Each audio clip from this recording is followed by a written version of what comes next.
para ver, entonces así no me olvido, ¿bien? Bueno, vamos con entonces el texto de Buchinder, ¿sí? Sobre la reforma universitaria, es un texto breve, muy ameno, ¿sí? Quienes lo pudieron leer lo habrán comprobado, y quienes no, después lo verán cuando tengan el tiempo para leerlo, porque realmente es un texto de una lectura muy rápida, ¿sí? No sé si se compartió la pantalla, si la pueden ver ya a la placa.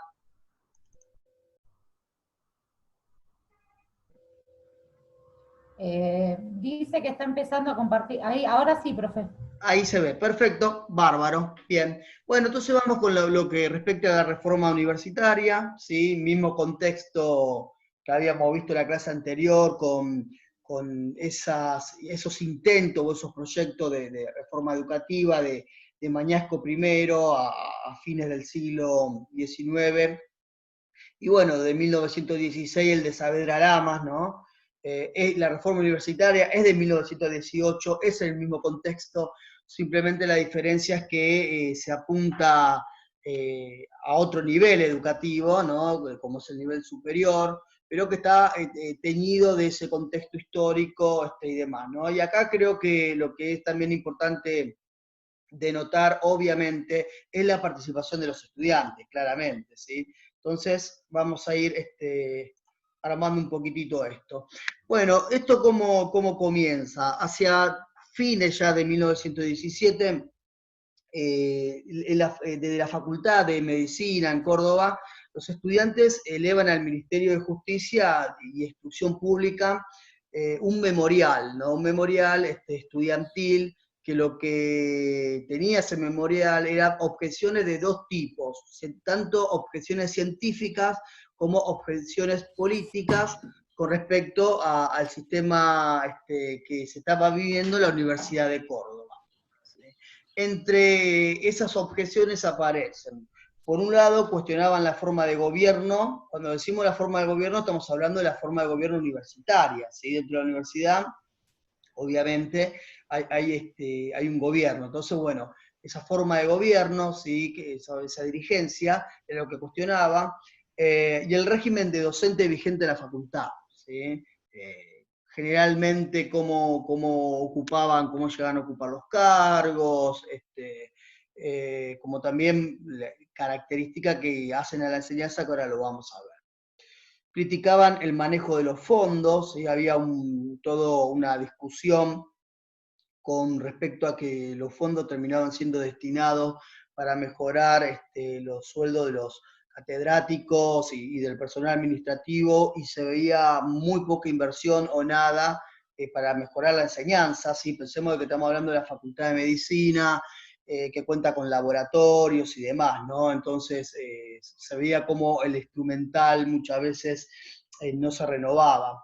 Denunciaban el carácter vitalicio de los miembros de las academias, ¿sí? Y las irregularidades en la provisión de los cargos docentes y administrativos. Esto es lo que habíamos dicho, con el agregado de este carácter vitalicio, ¿sí? Es decir, de por vida esa persona ocupaba ese cargo, que obviamente había sido puesto a dedo, ¿no? Convengamos de que las universidades nacionales en su inicio, quienes se deciden y eligen y seleccionan al rector de la universidad o decano, ¿sí? Al puesto más elevado dentro de la universidad, eran los mismos presidentes en su principio. En su principio a las universidades nacionales lo ponía ahí el presidente. Imaginemos que en las décadas anteriores a 1916 habían gobernado gobiernos conservadores. Recordemos, bueno, la importancia de la universidad, ¿no? Para la carrera política, para controlar quiénes formaban parte de la ley política, para frenar a otros. Entonces esto aparece como importante, como vital, ¿no? Siguiendo con las objeciones que tenía ese memorial, bueno, la supresión del internado. Esto es algo que los estudiantes, en realidad fue como la punta, digamos, de la lanza de ese reclamo, ¿sí? Pero que venía pegado a toda una situación que ya se arrastraba desde antes, que era el internado. El internado era una institución que que estaba dentro de la misma universidad y que permitía que muchos estudiantes avanzados, ¿sí? Pudieran quedarse allí para poder hacer las prácticas, sobre todo en el hospital de clínicas, ¿no? Entonces, era fundamental, ¿no? Era fundamental el internado, sobre todo para las familias, para los estudiantes de bajos recursos, ¿sí? Pensemos de que no había universidad por todos lados como hay ahora, eran muy pocas, y entonces era todo una cuestión. Entonces, por razones aludidas a lo económico y a cuestiones de moralidad, ¿sí? Era lo que decía el rectorado de la Facultad de Córdoba, se suspendía ese internado. Y luego también, como decíamos, el atraso científico, ¿no? De los contenidos materiales y la postura o incluso ideologías de las autoridades administrativas como de los docentes, ¿no? Ya no eran realmente pertinentes para la época. Sobre esto vamos a ahondar un poco y vamos a ver que en realidad eh, la ciudad de Córdoba, o Córdoba como provincia, en definitiva también, ¿no? Está impregnada de una ideología, de otra época, ¿no? Y que se intentaba modificar. Entonces, los estudiantes lo que hacen es, por un lado, llevar, ya para 1918 estamos hablando, llevan estos reclamos a lo que es el Consejo Superior, ¿sí? Que no van a dar solución a estos reclamos, que empiezan a ser cada vez más violentos, también dicho sea de paso. Y al negarse el Consejo Superior directamente a recibir esos reclamos y demás, terminan respondiendo con una huelga, digamos, más agitada, y sobre todo solicitando a las autoridades nacionales que intervenga la universidad, ¿sí? Esa casa de estudios.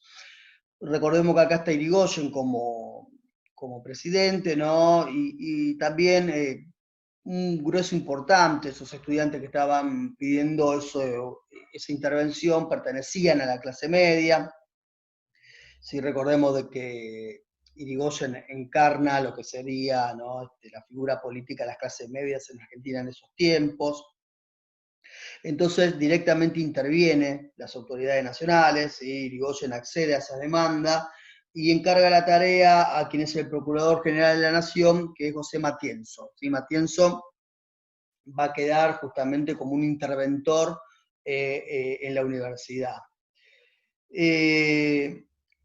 Esto aparece en primera medida como un triunfo de los estudiantes, ¿sí? De los estudiantes ante esos reclamos y ante las autoridades y demás, ¿no?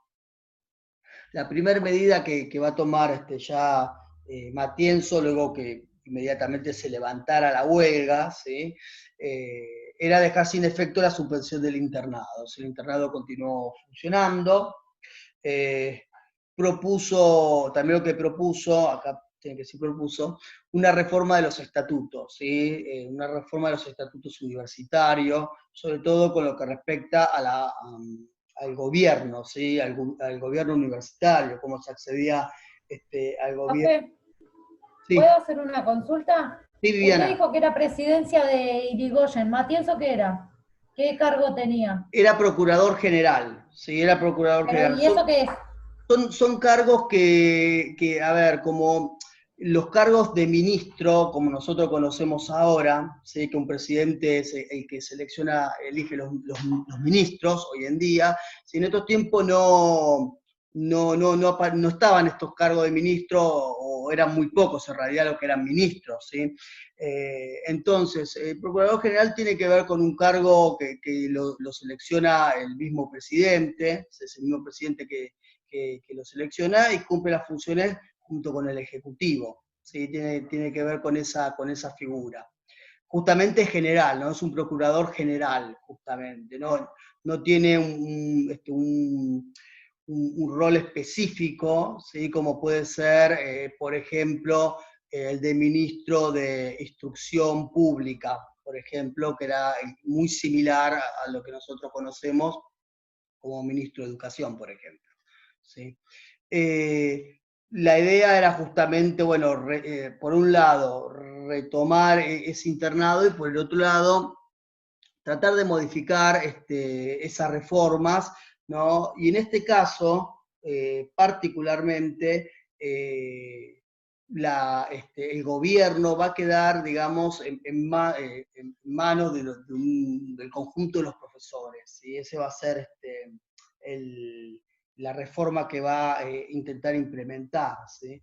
Entonces, los profesores titulares y suplentes, ¿no? Van a ser lo que van a contar con esa potestad para elegir al decano y vicedecano. ¿Sí? Son ellos a partir del voto y a partir de lo que se conoce como una asamblea universitaria. En una asamblea universitaria se terminaba de votar para poder elegir esos candidatos. Acá lo que va a aparecer es fundamentalmente tres candidatos. ¿Sí? Está más que claro de que lo que se termina con esto, digo por las dudas, lo que se termina con que el poder lo van a tener los profesores ahora para elegir al rector y al vicedector, el vicedecano, perdón, esperen que admito acá. Lo que termina, digamos, por concluir, tiene que ver con esas academias integradas por miembros vitalicios, ¿sí? Eso desaparece por completo. Entonces, bueno, acá van a tener que haber elecciones y renovaciones cada tanto año de lo que es el decano y vicedecano, ¿sí? Una especie de democracia, ¿no? Por decirlo de alguna manera, una especie de democracia dentro de la universidad. Decíamos, habían tres candidatos con tres líneas diferentes, o por lo menos dos de ellos bien marcadas. Una era Enrique Martínez Paz. Enrique Martínez Paz era uno de esos docentes, uno de esos pocos docentes que eran completamente renovadores, ¿sí? que apoyaba esta causa de reforma universitaria y que tenía, por lo tanto, el apoyo de los estudiantes, ¿sí? El apoyo de los estudiantes y de aquellos que habían agitado las aguas para que se modifique la situación universitaria. En la otra punta estaba Antonio Nores. Antonio Nores representaba claramente al sector que había gobernado, que había tenido el poder y que había dirigido a la universidad hasta esta modificación que introduce Matienzo, ¿sí? Y en el medio de los dos aparece Alejandro Centeno, que Alejandro Centeno, a ver, no es un... Alejandro Centeno y quienes lo van a votar a él, ¿no? No aparece como en un plano, primero, no antirreforma, ¿sí? Porque no está abiertamente contra los reformistas, pero tampoco despegándose y viendo lo que se pierde, ¿no? con esta reforma, viendo más lo que se pierde que lo que puede llegar a ganar este grupo, ¿no? Entonces se hacen elecciones dos veces una primera vez y ninguno de los tres llega a obtener el mínimo para poder llegar al poder, ¿sí? Para poder ser elegido. Se vuelve a votar por segunda vez, sucede lo mismo, y la tercera vez que se vota, los votantes de Centeno terminan tirándose para Nores, ¿sí? Para Antonio Nores, y Nores termina triunfando en esas elecciones. Entonces, claramente acá el intento de reforma había fallado, claramente. Los estudiantes interrumpen en esa asamblea luego de saber los resultados. No solamente van a desconocer esos resultados, sino que van a manifestar de que terminó fracasando este intento de reforma que se apoyaba sobre la base de profesores. Esto estaba más que claro, porque además de esto, ¿no? La mayoría de los profesores que estaban ahí eran profesores conservadores, es decir, eran profesores que seguían con la vieja gama, muchos habían ocupado, llegado a sus cargos, ¿no? En condiciones donde habían sido puestos ahí, sino por concurso y demás. Entonces era bastante obvio de que terminasen votando a la persona más apegada al viejo régimen, ¿sí?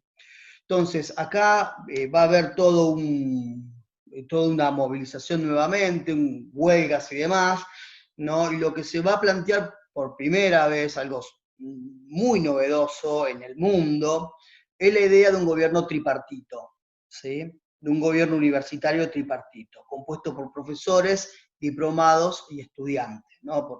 Por los docentes que ya eran esa base, pero además de eso, por los alumnos y alumnas, y además de eso, por quienes habían pasado por la vida universitaria, ¿sí? Los estudiantes que se habían recibido, que ya no eran estudiantes, que no eran profesores tampoco en la universidad, pero que tenían una pertenencia a la universidad y podía formar parte de ese staff, ¿no?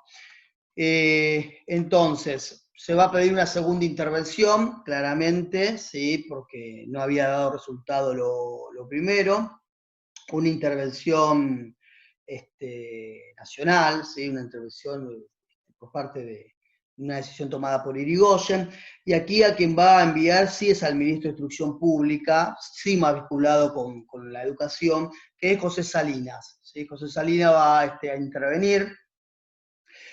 Cuando interviene Salinas, por un lado, lo que hacen es renunciar y la existencia de que se va a modificar el estatuto, ¿sí? Lo que ya se había modificado se va a volver a modificar y va a tener que haber elecciones de vuelta. Eso produce de que muchos profesores conservadores ya renuncien directamente, ¿sí? Ya vean de que la realidad es completamente ajena a lo que ellos vinieron durante décadas generando en la universidad, junto con esos profesores conservadores, sin ninguna resistencia.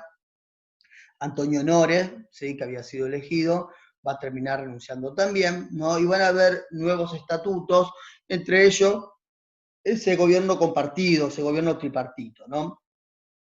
Pero los estudiantes no se van a quedar solamente ahí, sino que van a hacer otro tipo de reclamos, ¿no? Como por ejemplo la asistencia voluntaria. Asistencia voluntaria, que quiere decir, no es que yo voy o no voy, quiere decir por un lado que uno, más allá de que haya un reglamento, que uno pueda faltar determinadas cantidades de días y demás, y sobre todo la opción de alumno libre, ¿sí? La asistencia voluntaria tiene que ver con la opción de alumno libre que llega hasta el día de hoy, ¿no?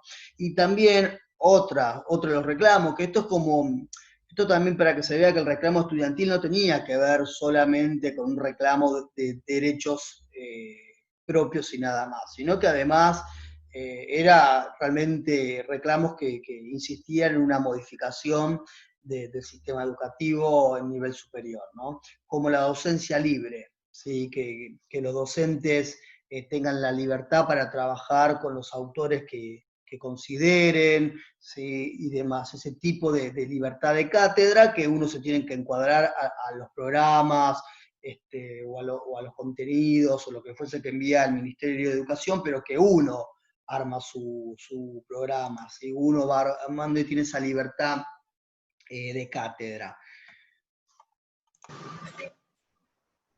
Entonces, también entre los reclamos de forma paralela tenía que ver con la renovación de los planes de estudios. Esto también es un pedido de la universidad, de los estudiantes de la Universidad de Córdoba, ¿sí? Que se renueven esos planes de estudios, que ya aparecían materias que no se tendrían que dar y otras que se tenían que reajustar ya al siglo XX. Algunas tenían una impronta de la segunda mitad del siglo XIX.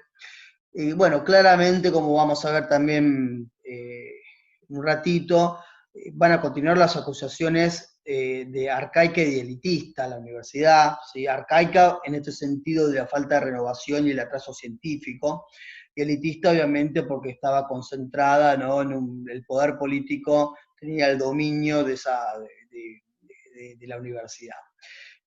Acá aparece también destacándose en ese arcaísmo lo que es el catolicismo ortodoxo, que en lo que es la Universidad de Córdoba era realmente a rajatabla esto, ¿no? Yo ahí puse unos ejemplos.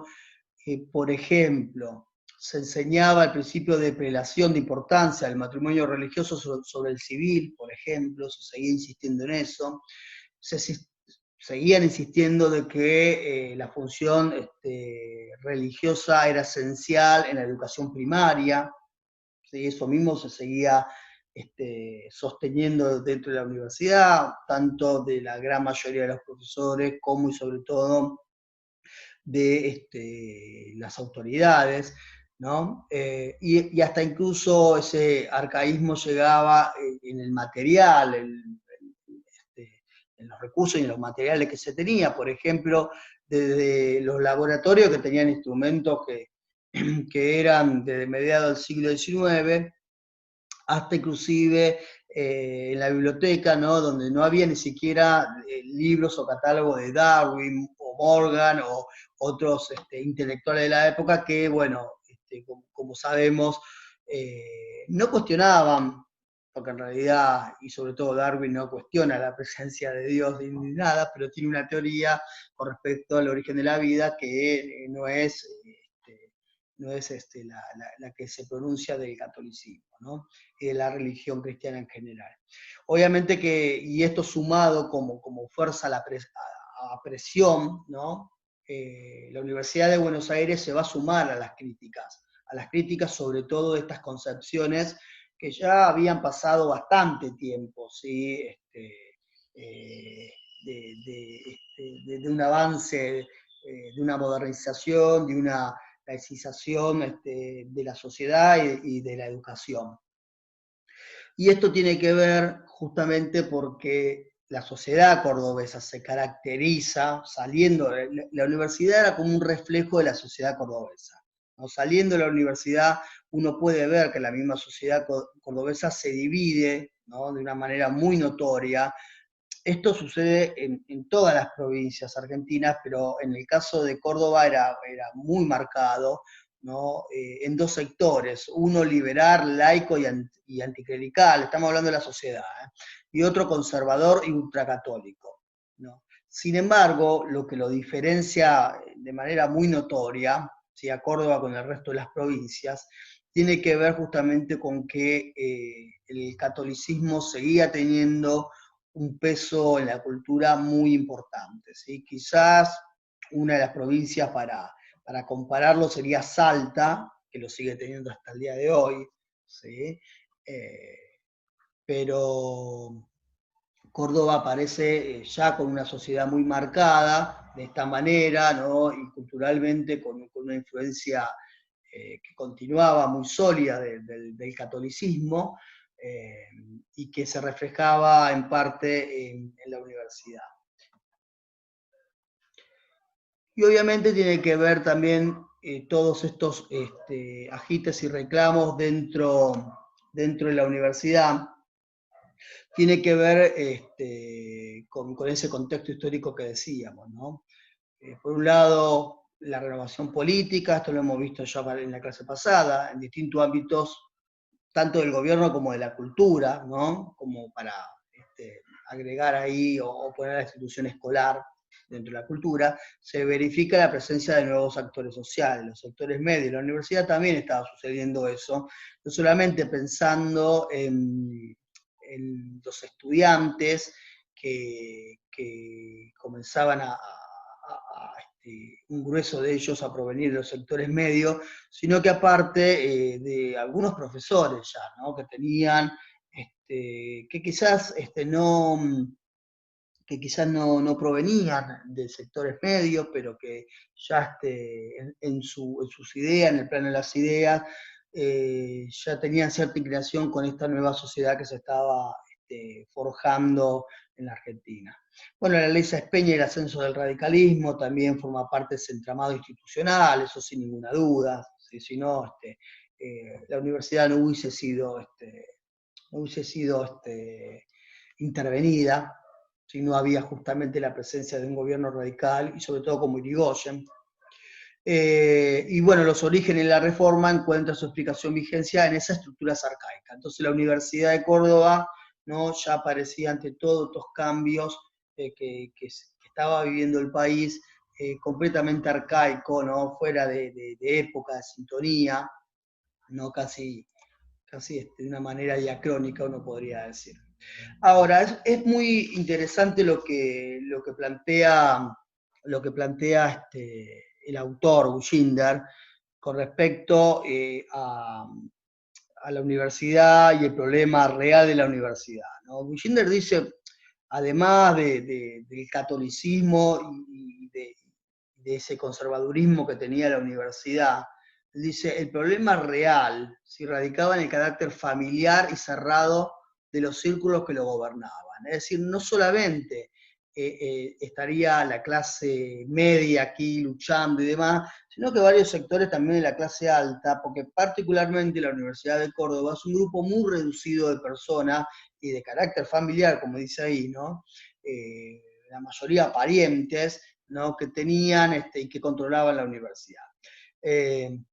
¿Por qué era esto? Bueno, claramente primero porque el rol que tenía, ¿no?, la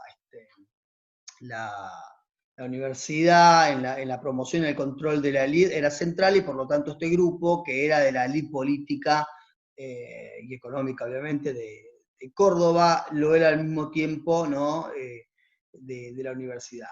Como así también tener en cuenta que pese al enorme crecimiento demográfico que había tenido Córdoba, ¿sí?, ese pequeño grupo que controlaba la universidad no quería modificar los estatutos, que estos estatutos eran de 1879, entonces si nosotros nos ponemos a pensar, si nosotros habíamos visto que la inmigración masiva comenzaba en 1870, 1880, es decir, en estos tiempos, ¿no?, acá ya estamos prácticamente cerca a 1820, a 1920, esto quiere decir de que hubo un cambio demográfico muy importante y la universidad seguía teniendo, ¿no?, un estatuto y una forma de vida y una organización y un gobierno universitario con un pie en las décadas anteriores.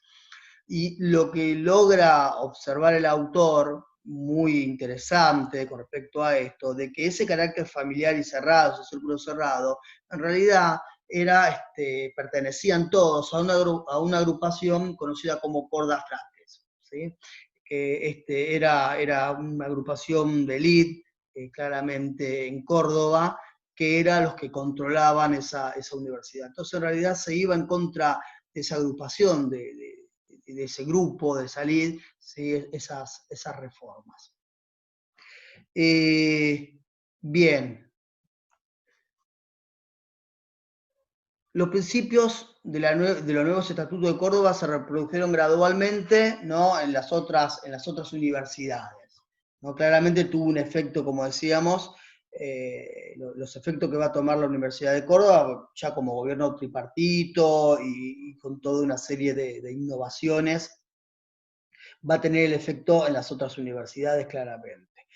Por un lado, la Universidad de Tucumán y el Litoral, que al muy poco tiempo de la reforma universitaria del 18, esas dos universidades se van a nacionalizar, ¿sí?, no van a ser más universidades provinciales, y van a recoger estos principios reformistas.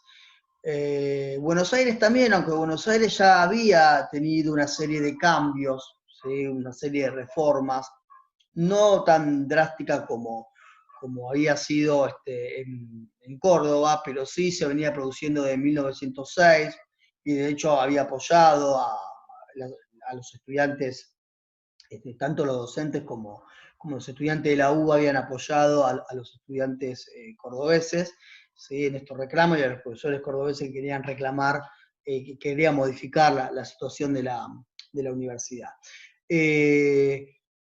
Los cambios en esa universidad, la diferencia que tiene con Córdoba, que tanto en la de Tucumán, el Litoral, como la de Buenos Aires, los cambios se dan de manera pacífica, ¿sí? Se producen los cambios sin resistencia ni nada.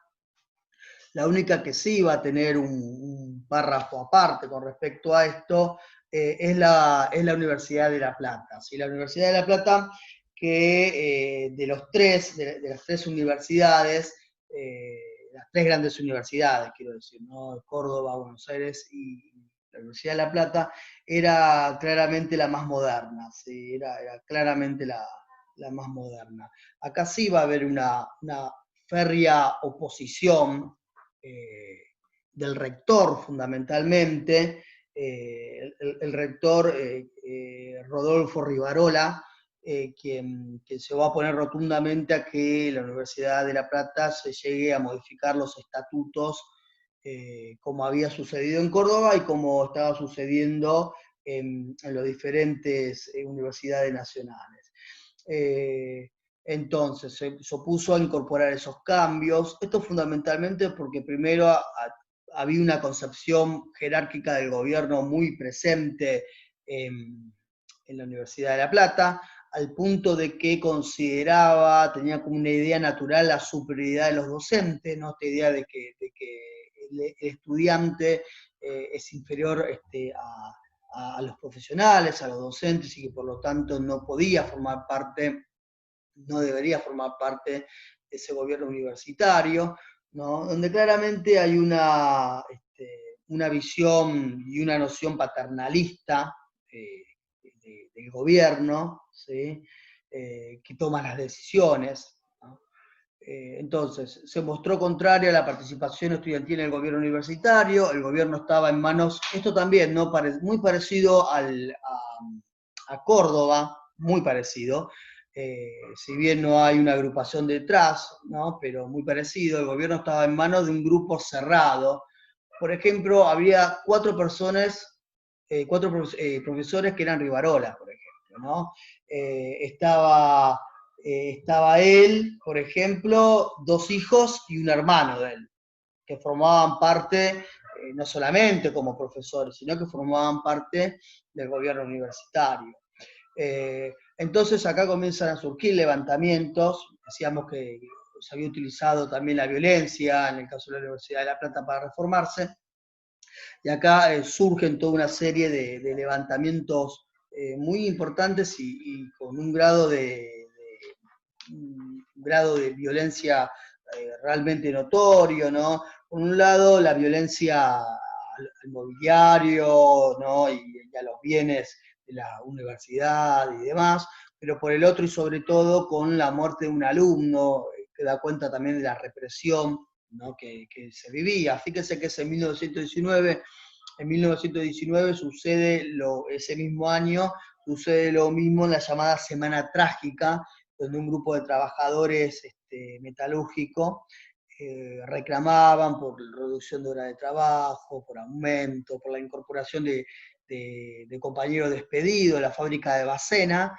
Terminan con una represión, el ejército, mandado por Irigoyen, termina con una represión, ¿no? donde mueren trabajadores. Acá no está mandado por Irigoyen, ¿sí? El reclamo, pero está claro de que se vivían tiempos muy violentos y termina un estudiante siendo asesinado, ¿sí?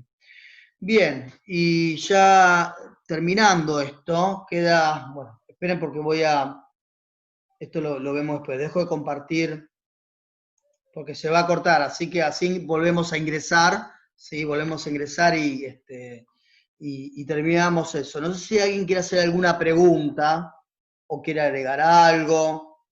No sé si fui muy rápido en la explicación, pero bueno.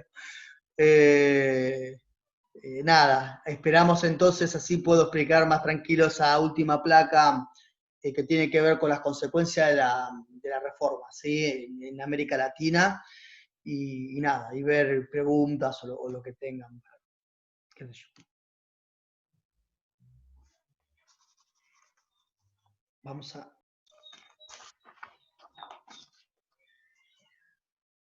Me olvido.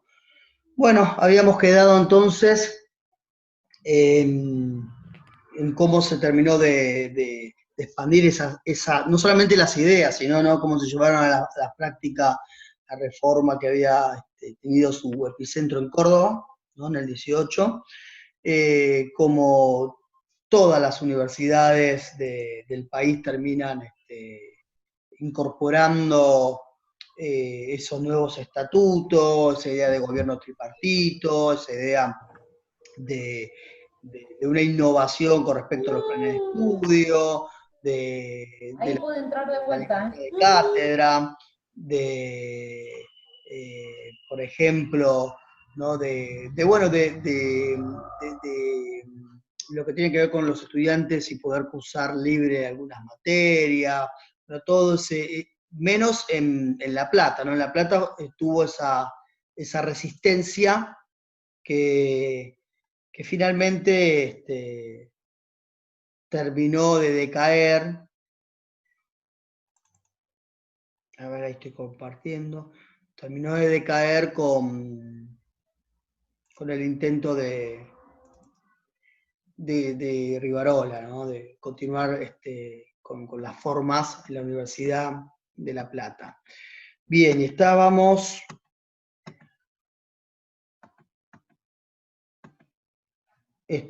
aquí. Bien. Bueno, la influencia que va a tener esperen que, a ver si puedo ingresar aquí y aquí. Perfecto. Ahora sí. Ahora sí. Decíamos, la influencia que había tenido la reforma universitaria de Córdoba había traspasado la frontera argentina claramente, había tenido una repercusión muy importante en Chile, en Paraguay, en Perú, en Cuba, ¿sí? Va a tener claramente una proyección continental en 1921. En 1921 se convoca el Congreso Internacional de Estudiantes en México, y ahí va a ser notorio la influencia que había tenido. También convengamos de que ya Alfredo Palacio, diputado socialista, cada vez que tenía que hablar, esto lo hizo en Perú, por ejemplo, cuando vino de su visita a Perú, cada vez que hablaba sobre el socialismo y demás, daba el ejemplo de los sucesos de Córdoba, ¿no? Y cómo la formación de los centros estudiantes, la formación no, porque en realidad los centros estudiantes son anteriores a 1918, pero cómo a partir de esa reforma claramente había tenido una organización, los estudiantes, sin precedentes, ¿no? Y los cambios que había logrado. Quizás donde tuvo un mayor impacto la reforma fue en Cuba y en Perú, ¿no? En el caso de Cuba, los estudiantes se percibieron, además de ese intento de reforma en la universidad, ¿no? Se percibieron como un movimiento político vinculado con los trabajadores, con el proletariado. El caso de Perú, concretamente, se funda un partido político, ¿sí? Es decir, la figura más visible, que es Víctor Haya de la Torre, que había sido un expresidente de la Federación Estudiantil, termina proyectando y fundando, ¿no? El APRA, que es el partido político que tiene una intención americanista, ¿sí? Para llevar adelante estas ideas. Entonces, claramente lo que empieza a ver aquí es un efecto de la reforma universitaria en el plano político, ¿sí? Claramente en el plano político. De hecho, muchos de esos jóvenes que participaron de la reforma universitaria y demás, van a ser después políticos muy importantes de la década de 1920 y 1930 en Argentina, ¿no? En Argentina, por el otro lado, se llega a conformar el Congreso de Federación Universitaria Argentina, ¿sí? Se crea primero la Federación Universitaria Argentina, después se hace un congreso muy importante, donde ahí también se seguía resaltando, bueno, la necesidad de la autonomía universitaria, ¿sí? La gratuidad de los estudios superiores, se defendió a rajatabla lo que se había conseguido, que era el gobierno tripartito, y además el régimen de concurso para acceso a las cátedras de los docentes, que eso es un beneficio tanto para los docentes como para los estudiantes, y por un lado que un docente pueda acceder a una cátedra a partir de un concurso, eso por un lado, que tenga la posibilidad, y por el otro lado, en teoría sería dentro de los concursantes los que más beneficio le pueden traer al grupo de estudiantes, ¿sí? En ese sentido, el beneficio sería de las dos partes. Pero seguían, por ejemplo, criticando, y esto yo lo veo hasta el día de hoy, esto continúa hasta el día de hoy. Había una fuerte crítica primero a la orientación netamente profesional, ¿sí? Por un lado, la universidad, las quejas venían con las dificultades que tenían las materias pedagógicas, y esto llega hasta el día de hoy, ¿sí? Claramente, a veces uno pone una balanza en una universidad y un instituto terciario, y uno dice, no, la universidad tiene mayor peso, y para la sociedad y demás, tiene un mayor peso, pero en lo que respecta a la formación pedagógica, la universidad deja, pero mucho que desear, ¿sí? Deja, pero muchísimo que desear. De hecho, muchos investigadores muy, muy reconocidos, personas muy, muy grosas y demás, cuando dictan seminarios, por ejemplo, ¿sí? de posgrado, les cuesta mucho la parte didáctica pedagógica, ¿no? Entonces, había todo un reclamo, una crítica ya en 1918 por parte de los estudiantes para que se revea esta cuestión pedagógica ¿no? y las dificultades que encontraban los estudiantes en esas materias pedagógicas que estaban dentro de la universidad, que eran dentro de los planes de estudio realmente muy pocas. La otra pata de la crítica que tenía que ver con la extensión universitaria, sin la investigación. Con respecto a la investigación y la extensión universitaria, está claro de que las universidades han avanzado abismalmente desde 1918 hasta ahora. Claramente han avanzado de una manera exorbitante. Acá viene quizás la crítica para los institutos terciarios, ¿sí? Los institutos terciarios, la extensión universitaria, la extensión, ¿sí? Lo que nosotros conocemos como actividades de extensión e investigación son nulas, ¿sí? Es más, quizás ustedes se están enterando ahora, pero en realidad cada cátedra, cada materia, incluyendo tienen lo que son actividades de extensión y actividades de investigación, pero prácticamente por diferentes razones no se llevan adelante, por razones